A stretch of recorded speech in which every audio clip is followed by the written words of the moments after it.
All right, so here's where we're going to bring in Gavin McInnes. He was the keynote speaker at that event. Gavin is also host of CRTV's Get Off My Lawn. Now, Gavin, I want to ask you how it all started, and then I've got a follow-up question about some language used by those on the right who were engaged in the scuffle. So, first and foremost, how did this all jump off? How did it all begin? Well, you're jumping right to the very end. Is that what you're talking about? The fight at the end of the night? The fight at the end of the night. Yeah. Or you could run through. You were doing a speech at the Metropolitan Republican Club. I announced the Otoya Yamaguchi funeral ceremony, which is obviously tongue-in-cheek, on Tuesday. That's when the harassing phone calls started. They're insulting and threatening the venue. Then on the night before, the venue is vandalized, windows smashed, locks glued shut, graffiti on it, a manifesto on the door threatening, this is only the beginning and we are not civil. Then we get there, they're harassing people. There's a massive fight that no one in the media is talking about, where about 10 Antifa jumped on a reporter, a sort of a citizen journalist, beat the crap out of him, took all his stuff. They were caught by a guy named Gavin Wax, who works at a magazine called The Spiel. He tackled them. The police got involved. They arrested those three guys. Those were three Antifa protesters beating up a random journalist because they didn't want to be photographed. So then I do the talk, yelling, screaming, harassing everyone. We get outside. They're all being chased and yelled at as they leave. The police have to escort them. Eventually, the Proud Boys are told, you guys have to stay inside. You're too dangerous. It's too risky. So they stay inside for half an hour. Eventually, they're escorted out with a police escort. Honestly, about a cop per person, it seemed. Yeah. And before they did that, I left. And I came out, I had a plastic sword, and I was taunting them, going, okay, now let me ask you about that, because the media is reporting that you had a samurai sword, and it was a real sword, and you were brandishing a weapon in Manhattan, and you should have been arrested. So it was a toy sword? It was a toy sword I used for the comedy sketch inside. That's how insane all these people are. A broken toy sword that I got at a toy store. And I'm joking, Otoya Yamaguchi, the nationalists who killed the socialists in 1960. Right. And then this bottle of urine at me. They were throwing bottles of urine. So then the Proud Boys are eventually allowed to leave. They have the police with them. The crowd, it's 20 guys. So some start to go a little longer behind than others.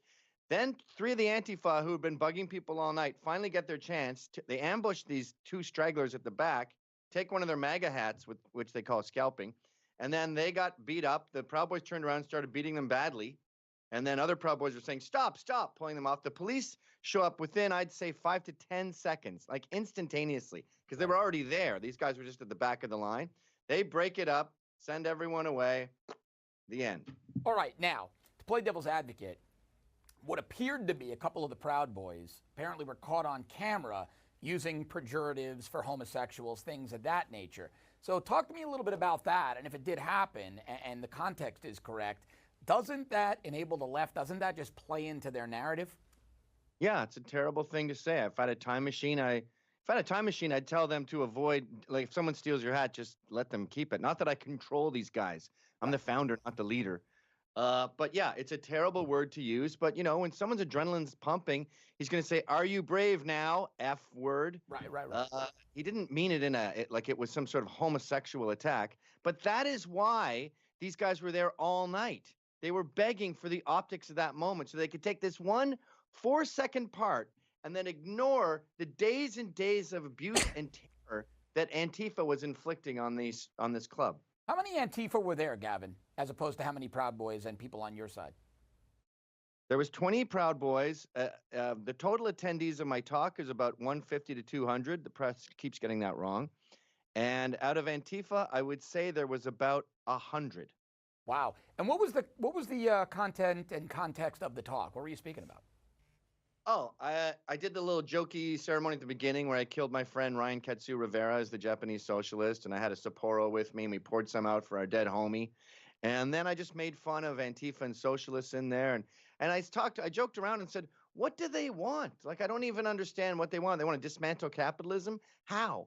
Or who do they think we are? We want to commit genocide of trans people and disabled. How do you do that? Like, what's their logic? And we all just had a laugh at how totally illogical all their tropes are. And how do you think this will play in terms of, you know, what do you think is being communicated on the internet and other places, and what will the message be ultimately from what took place?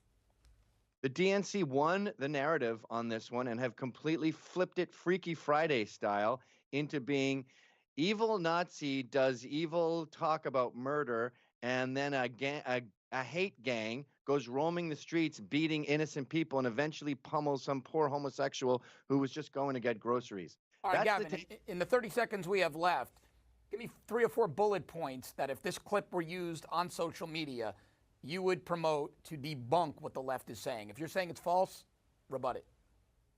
I would say the clip you're seeing is terrible, but it is the culmination of 3 days of domestic terror from Antifa, where they just kept picking and picking and picking and trying to start a war. Eventually, they grabbed the wrong hat and got beat up. All righty. Gavin McInnes, host of CRTV's Get Off My Lawn. Gavin, always great to see you, my friend. Thanks for being with us.